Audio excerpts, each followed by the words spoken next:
18 जनवरी, जो हम सब लोगों के लिए सबसे बड़ा त्योहार, उस पे बाबा हर साल आके बोलते हैं और पूरा अपना स्नेह उस दिन उड़ेल देते हैं। और इस मुरली में भी बाबा ने बहुत बहुत बहुत प्यार बताया है और आते से ही वरदान देने शुरू कर दिया। पहले तो देखते थे, अभी तो बाबा आते ही देख के बोल रहे हैं। बहुत सारी इंपॉर्टेंट बातें हैं इस मुरली में, और मुरली ज्यादा बड़ी नहीं है लेकिन बहुत पावरफुल वाक्य हैं इसमें।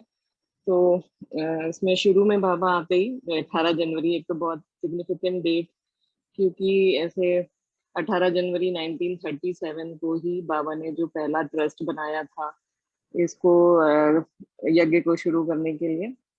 और जब बाबा ने साकार बाबा व्यक्त हुए तो वो भी 18 जनवरी, तो उसका भी बाबा ने यहाँ पे मेंशन किया है। और बाबा ने बहुत सुंदर रूपरेखा खींची है, कैसा बाबा देख रहे हैं उस दिन का, जैसे अलौकिक नजारा, और जो बाबा सारे बच्चे कैसे उसमें समाये रहते हैं स्नेह में। तो बाबा ने बहुत सुंदर दृश्य खींचा है और बहुत ही अलंकारिक भाषा को इस्तेमाल किया है और बहुत सारे मेटाफर्स यूज किए हैं और बहुत ही अच्छी मूवी। तो बाबा ने सबसे पहले आते ही अपने सर्व लवलीन बच्चों को देखा और बाबा कह रहे हैं, बाबा उसका स्नेह का रिस्पॉन्स भी दे रहे हैं। तो आते ही बाबा ने 4-5 वरदान दिए, उसमें जो बाप समान विधाता और वरदाता भव, विश्व कल्याणकारी, विश्व के राज्य अधिकारी भव। एक नया वरदान बाबा ने दिया, सदा माया प्रकृति और सर्व परिस्थितियों के विजयी भव। तो बाबा मस्तक पर सबके विजय का तिलक देख रहे हैं और सब बच्चों के हाथों में विजय का झंडा। तो हमारा नारा ही है, विजय हमारा जन्म सिद्ध अधिकार है। तो बाबा ये देख रहे हैं कि सारे बच्चे ये नारा गूंज रहा है और सब बच्चे, बाबा तो सबको त्रिकालदर्शी, बाबा तो बोल देते, बाबा सबसे बड़े मनोवैज्ञानिक। एक बार बाबा ने कह दिया कि विजय है तो फिर तो भगवान कह रहा है तो फिर विजय तो हुई पड़ी है।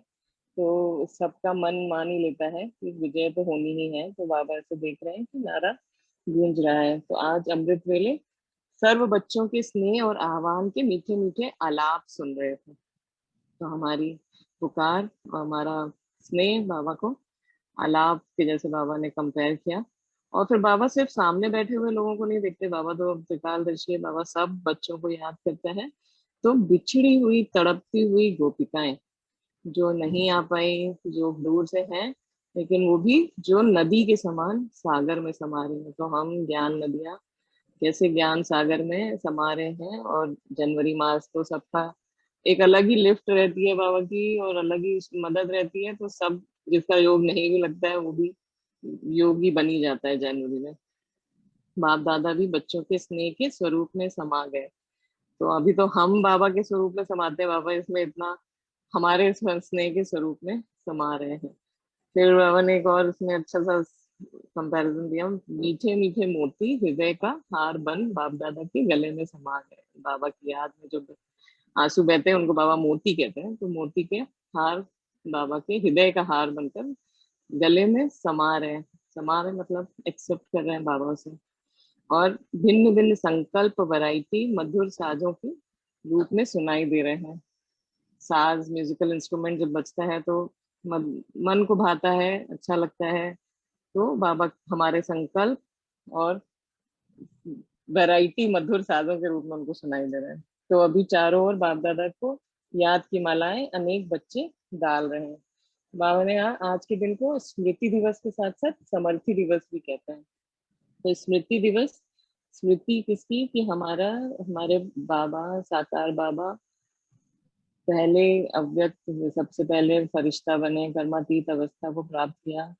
उस दिन की स्मृति, कि वो दिन कैसा दिन था कि जिस दिन फरिश्ता बन गया, मतलब एक साकार में एक इंसान फरिश्ता बन जाए, कितना बड़ा दिन होगा वो। और उसके साथ साथ बाबा इसको समर्थी दिवस क्यों कह रहे हैं, कि बाबा ने आगे भी एग्जाम्पल भी दिया है कि समर्थी इसलिए कह रहे हैं, क्योंकि जैसे जब बताया कि 18 जनवरी 1937 में जब बाबा ने ये ट्रस्ट स्थापन किया था, तब उस समय भी जो विमेन की सिचुएशन थी, जो मतलब कैसा उनको पीछे देखा जाता था समाज में। तो बाबा ने जब उनके नाम पर विल किया तो कैसे अपना सब कुछ उनको दे दिया, तो वो कैसे समर्थ बन गए। जो कन्याएं माताएं उस समय थी उनको बाबा ने अपना तन मन धन विल करके समर्थ बनाया। और जब बाबा जा रहे थे 18 जनवरी 69 में, तो कैसे बड़ी दादी को अपना अपनी सारी शक्तियां देकर वो गए, तो वो भी उन्होंने विल किया और समर्थ बनाया। तो जब तक पिता रहते हैं, किसी भी डॉक्टर में भी हो, तो जब तक पिता है तो फिर पिता पिता ही है और बच्चे उनकी छत्र छाया में है।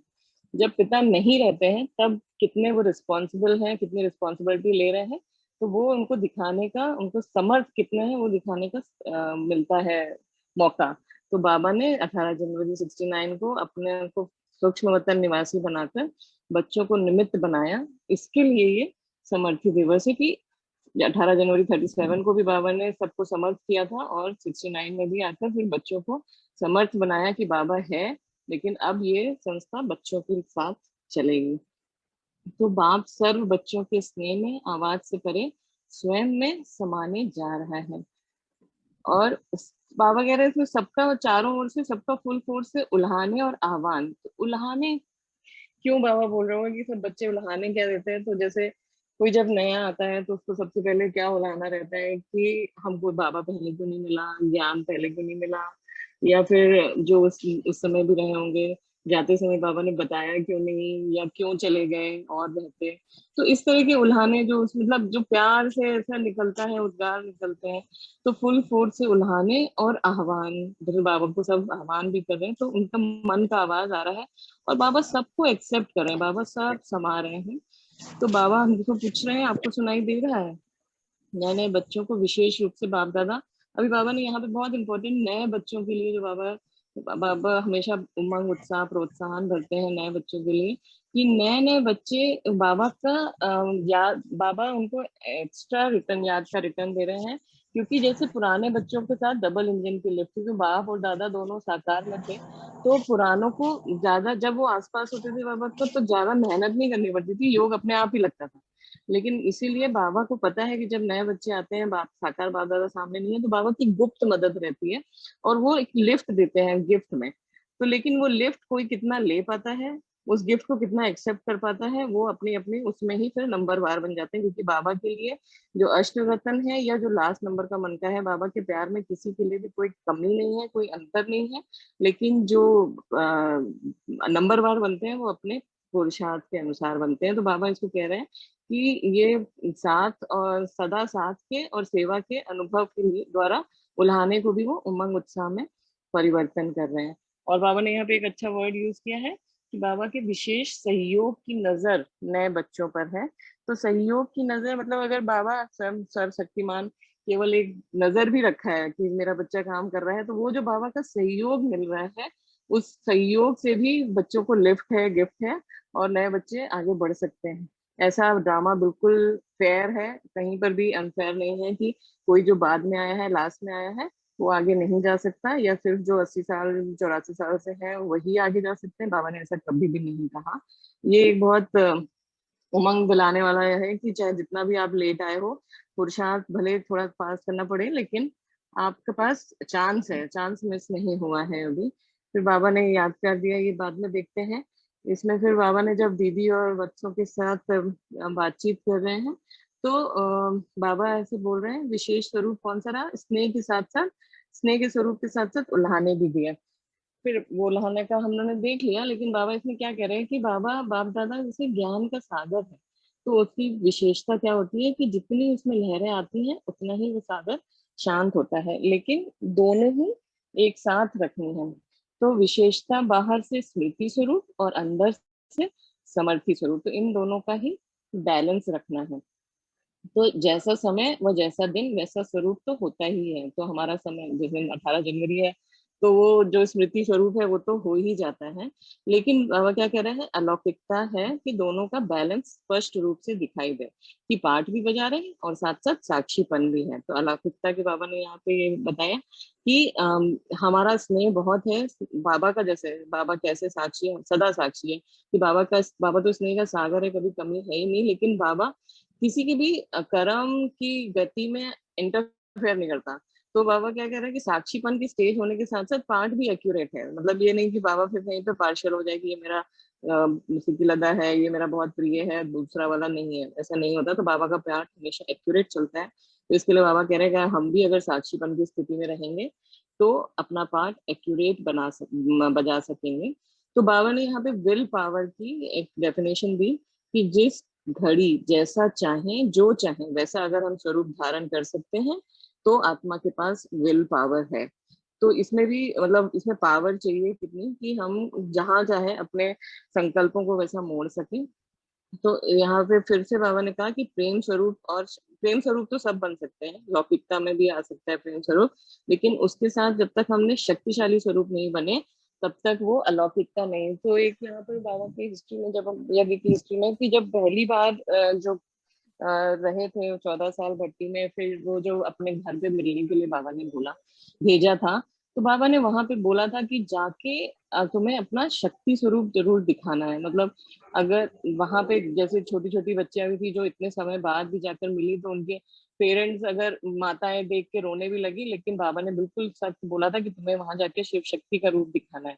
तो मतलब स्नेह है लेकिन उसके साथ शक्तिशाली स्वरूप भी है, तो उसका बैलेंस हमें जरूर रखना है। तो जो गीता का लास्ट अध्याय नष्टो मोह स्मृति लब्धा, तो बाबा कह रहे हैं कि ये ब्रह्मा बाबा ने करके दिखाया।